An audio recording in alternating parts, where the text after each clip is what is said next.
کا پہلا سوال ہے، ذیل میں دیے ہوئے عدد خط کی مدد سے ذیل کے فاصلے معلوم کیجیے۔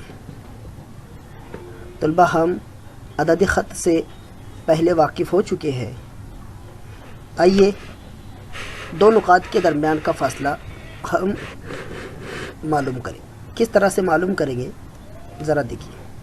پہلا سوال ہے ڈی آف بی کوما ای، یعنی فاصلہ بی اے۔ حل میں آپ دیکھ رہے ہیں کہ نقطہ بی کا محدد 2 ہے، شکل میں آپ کو دکھائی دیا، میں نے ریڈ کلر سے اسے ظاہر بھی کیا ہوں۔ اسی طرح نقطہ ای کا محدد جو ہے 5 ہے، دیکھیے۔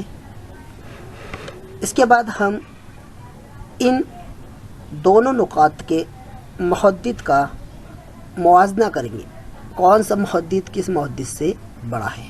تو ہمیں اچھی طرح سے پتہ ہے 5 بڑا ہے 2 سے، اس لیے فاصلہ بی ای، طلبہ آپ کو اچھی طرح سے پتہ ہے کہ دو نقاط کا فاصلہ معلوم کرنے کے لیے ہم تفریق کا عمل کرتے ہیں، اس لیے 5 نفی 3،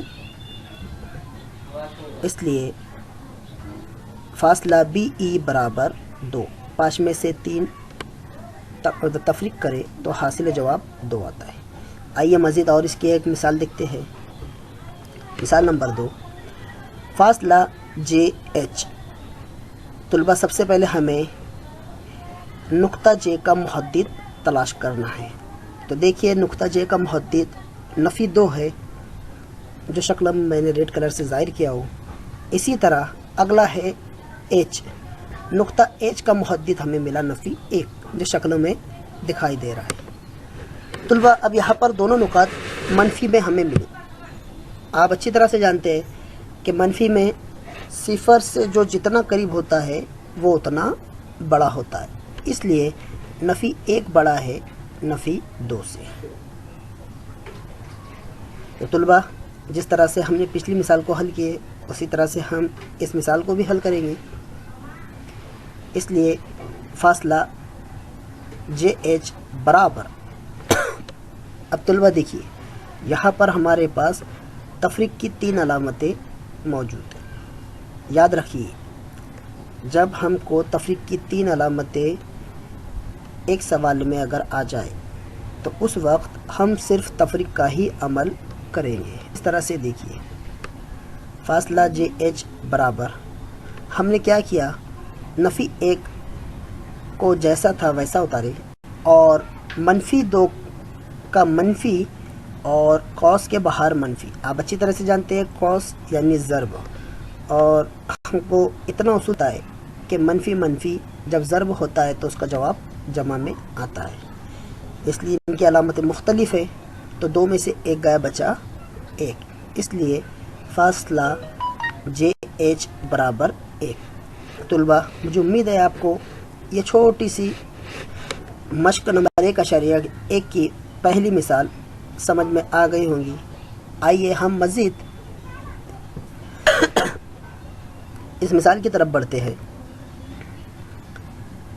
سوال نمبر 2 ہے کہ نقطہ اے کا محدد x اور نقطہ بی کا محدد y ہے، تو ذیل کے تعلق سے فاصلہ اے بی معلوم کیجیے۔ اب یہاں پر اے کا محدد ہمیں x بتا دیا گیا اور بی کا محدد y بتا دیا۔ آئیے ہم مثال سے سمجھتے ہیں۔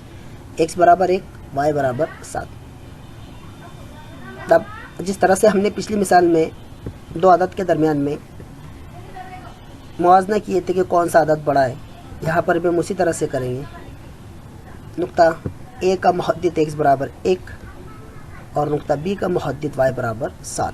آئیے موازنہ کرتے ہیں، 7 بڑا ہے 1 سے، اس لیے فاصلہ اے بی ہمیں معلوم کرنا ہے۔ طلبہ یاد رکھیے قوس میں ایکس وائی نہیں لکھنا ہے، فاصلہ اے بی لکھنا ہے، تو اس لیے فاصلہ اے بی برابر 7 نفی 1۔ آپ اچھی طرح جانتے ہیں 7 میں سے 1 گیا بچا 6، اس لیے فاصلہ اے بی برابر 6 جواب ہمارا آیا۔ آئیے اور ایک مثال دیکھتے ہیں۔ مثال نمبر 2، اب x برابر 6، y برابر نفی کا 2۔ طلبہ پہلی مثال میں دونوں نقاط مثبت والے تھے،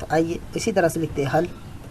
نقطہ A کا محدد x برابر 6 ہے، نقطہ B کا محدد y برابر نفی 2 ہے۔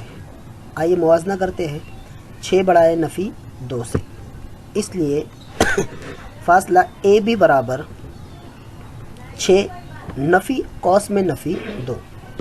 میں نے پچھلی مثال میں آپ کو بتایا کہ قوس کے اندر ایک نفی ہے اور قوس کے باہر ایک نفی، تو ان دونوں کا ضرب اگر ہم نے کرتے ہیں تو حاصل جواب جمع آتا ہے، اس لیے فاصلہ اے بی برابر 6 جمع 2، اس لیے فاصلہ اے بی برابر 8۔ آئیے طلبہ مزید ایک مثال اور دیکھتے ہیں، مثال نمبر 3۔ اب یہاں پر دونوں نکات ہم کو نفی میں ملے، جس طرح سے ہم نے انہیں حل کیے اسے بھی ہم اسی طرح سے حل کرتے ہیں۔ حل، نقطہ اے کا محدد نفی 4 ہے، نقطہ بی کا محدد y برابر نفی 5 ہے۔ موازنہ کریں گے، نفی 4 بڑا ہے نفی 5 سے، آپ اچھی طرح سے جانتے ہیں نفی میں صفر سے جو جتنا قریب ہوتا ہے وہ اتنا بڑا ہوتا ہے۔ فاصلہ اے بی برابر نفی 4 نفی قوس میں نفی 5۔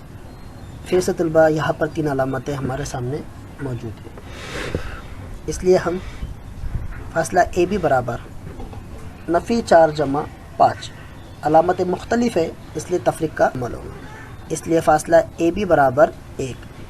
طلبہ اگر ہم تینوں مثالوں پر غور کریں تو ہمیں یہ پتہ چلتا ہے کہ نقاط